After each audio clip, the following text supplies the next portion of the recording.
So individual labor supply curve that shows the relationship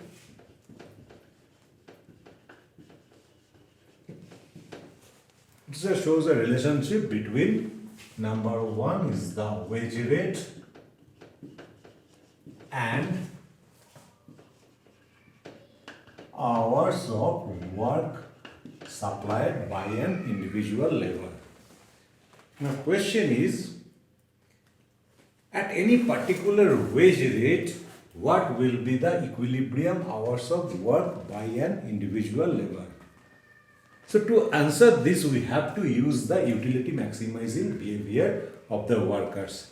So workers' choice about the number of hours to work, that will depend upon his utility maximizing behavior. So first we have to consider that two things are there. Number one, this is a case of constraint optimization. So first we have an objective function of the labor. So his objective is to maximize utility. And this utility is a function of two things. That means income and leisure.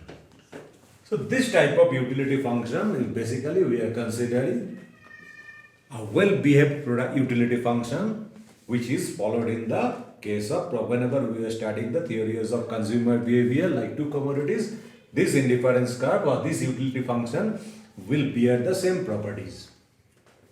And another thing is the constraint of the workers. So what is the constraint? The main constraint is the time constraint. So workers cannot work as much as he wishes. So there is a constraint of time. And this time, he divides this time in two things. Number one is that hour of work plus hours of leisure. So by working, the labor will earn income and the rest is the leisure. So first we will consider the constraint of the worker. This is the time constraint is very important thing for this type of maximization function. So or the maximization problem. So time constraint is given as h into w plus h into l equals to t. And this t is the total time, maximum time that the worker can work in a week, in a day or in a month, anywhere we can wish. So if we consider that per hour work wage rate is w. So if we multiply both sides with w, this is w into hw plus hl into w plus equals to w multiplied by t. So right hand side if we see, this w is constant and t is also constant, so wt will be equals to constant. That means the maximum amount of money that the worker can earn if he works for, if he does not take a single hour of leisure. So now if we take the left hand side, the wage rate multiplied by hours of work, that will definitely give the income level of the worker. So we can write here y plus hl into w equals to w into t, we give it constant c0.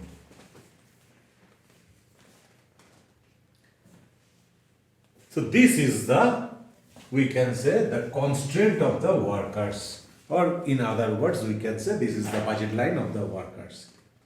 So if we differentiate it totally, we will get dy plus w into dhl equals to 0, or we can write dy equals to minus w into dhl, or dy by dhl equals to minus w. So this is the slope of the constraint or the budget line, and this is also, we can tell it, this is the opportunity cost of leisure. That means if the worker wants to take one additional hour of leisure, it has to sacrifice the wage rate. For example, if we consider that W equals to $10. So that means if the worker wants one additional unit of leisure, so for one additional unit of leisure, his work hour will reduce by 1 hour. His work time will reduce by $1. And for that $1, 1 hour, the worker has to sacrifice $10. So $10 is the opportunity cost of leisure. So from this equation, one thing is clear, that higher the wage rate, higher will be the opportunity cost of leisure. That means leisure will become costlier, or leisure will become dearer to the individual worker. Because now if the wage rate increases, that means for one additional hour of leisure, the worker has to sacrifice more dollars. Now we will find out how to show the equilibrium.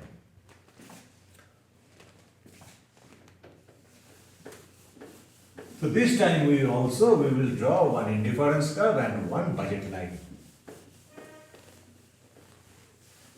But this budget line is little bit different from the budget line that we normally use in the theory of consumers' behavior. So in horizontal axis we are measuring HL, the hours of leisure, and the vertical axis we are measuring the income of the worker. So if we consider in the horizontal axis, horizontal intercept means this is the maximum hour of leisure. So that means this is T. And now if we move from, we can give it name point OT. So if we move from right to left from OT, that means the worker is reducing the leisure and worker is earning some income. So income will start to increase. And at this is the point, this is the maximum income.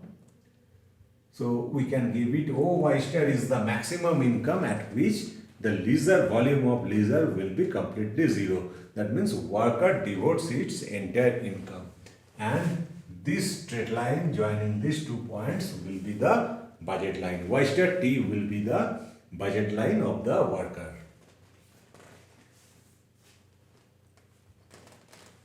And now we know that the indifference curve has its common property, like the indifference curve that we find in the 2 commodity space. So here also income is considered as one commodity and leisure is considered as another commodity. So what we will find? We will find that the equilibrium level of income and leisure will be determined by the tangency of indifference curve and the budget line. So E0 is the equilibrium point, and at E0, OY0 is the volume of income and OHL0 is the volume of leisure. So HL equals to OHL0 and Y equals to OY0. This is the optimum combination of income and leisure that maximizes his utility. So in this case, so this is the total time OT. So OHL0 will be the volume of leisure. So rest will be this will be the volume of work hour. HL0T, this will indicate the work hour of the, we will write here HW. This is the equilibrium work hour for the consumer, for the labor. So the labor works for HL0T hours of, he works for HL0T hours and he takes the leisure of OHL0 hours. So that means whenever we are moving from O towards the right direction, that means leisure is increasing. And whenever we are moving from T to the left direction, that means hours of work is increasing and consumers' income will increase. Next thing is that what will happen if the wage rate increases.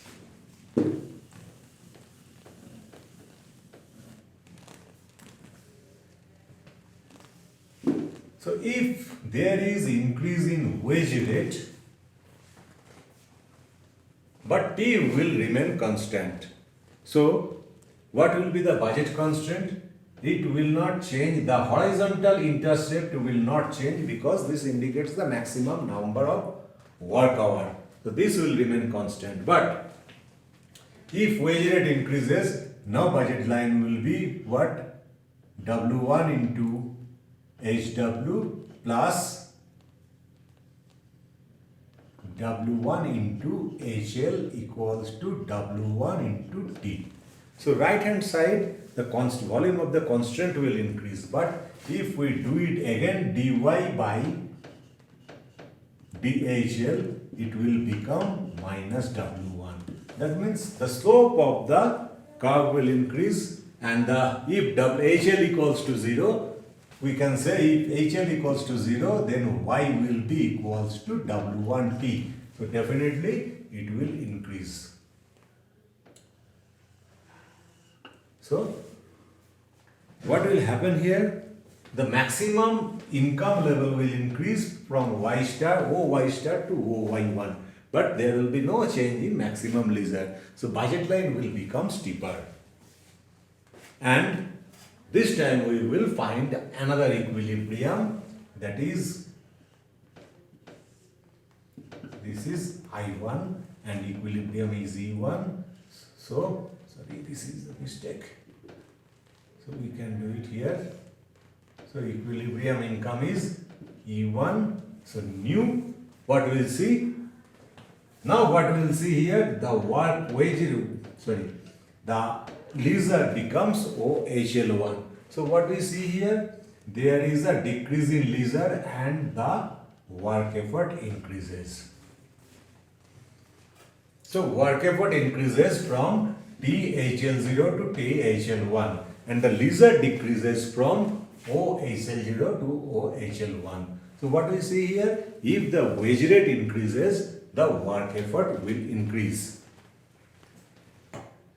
This time we have to say one more thing, that whenever the wage rate increases, it has two different impacts on the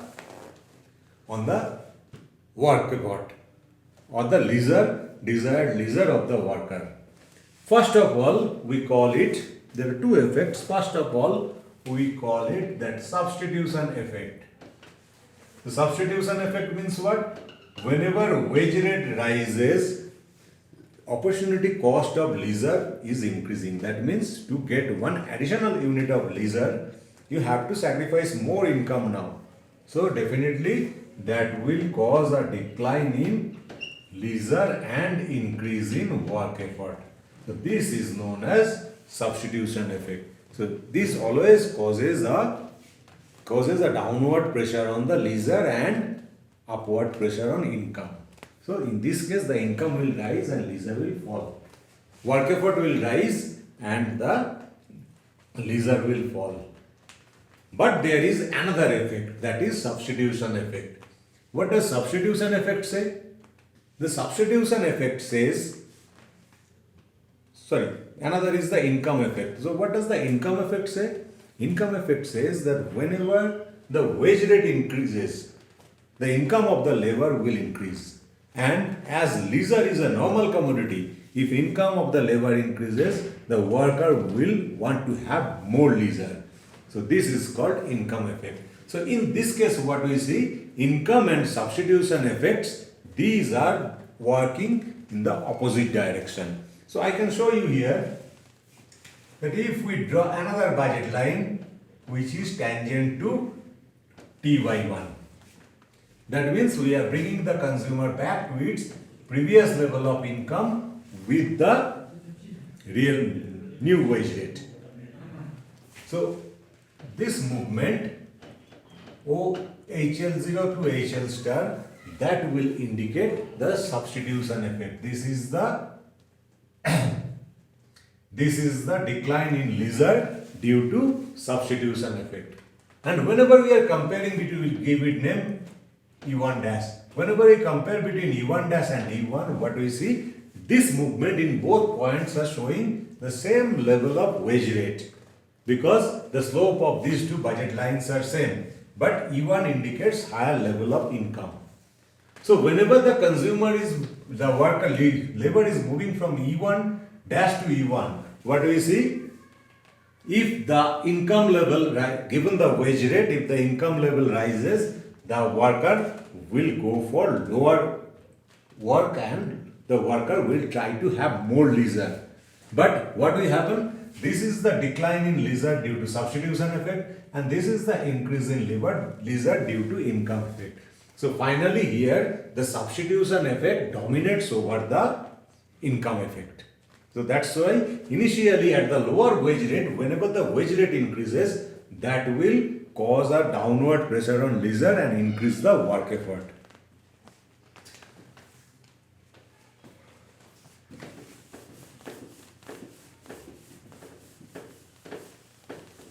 But what we see in the, if the wage rate continuously keeps on rising, then what will happen? This is my T, OT is the maximum leisure. So initially the slope of this budget line represents the wage rate. So this is the equilibrium volume of leisure. OHL1 is the equilibrium volume of leisure. E1 is the point of equilibrium.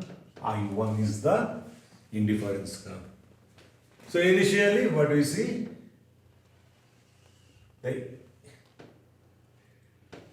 The wage rate rises, the leisure of the consumer, leisure of the worker will decline, HL1 to OHL2 and his work effort will increase THL1 to THL2.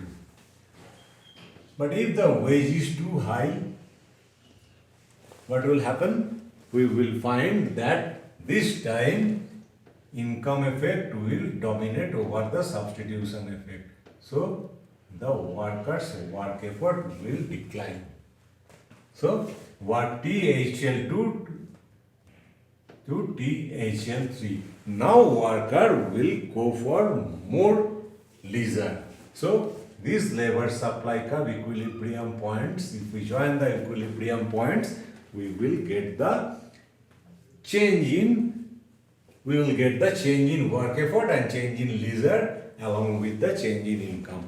So if in a diagram we take work effort in one hand and on one axis, if in a diagram we take the work effort HW in the horizontal axis and W in the vertical axis, so what we will find? Initially the wage, with the increase in wage rate, work effort will increase and after a threshold point it will start to decline again.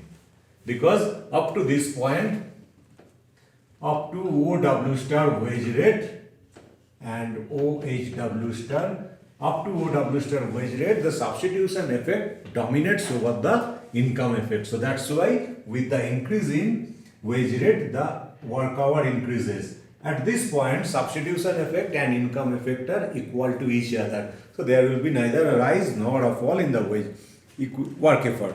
But after that, if there is further rise in the wage rate, what we will find that the income effect will dominate over the substitution effect. So the decrease in leisure due to substitution effect will be outweighed by the increase in leisure due to income effect. So again the wage rate work hour starts to decline. So this is the case of individual. This is why the individual labor supply is backward bending. So this is explained entirely in terms of the income effect and substitution effect whenever the wage rate changes. But we have to remember that this is applicable only for the individual workers. But if we are considering the labor supply function, the aggregate labor supply function in the market, we will find that aggregate labor supply curve is upward rising along with the wage.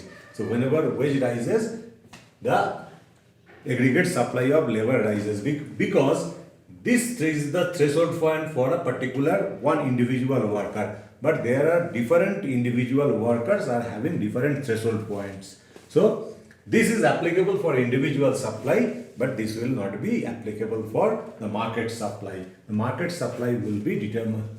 Market supply curve will be upward rising as like the other supply curves.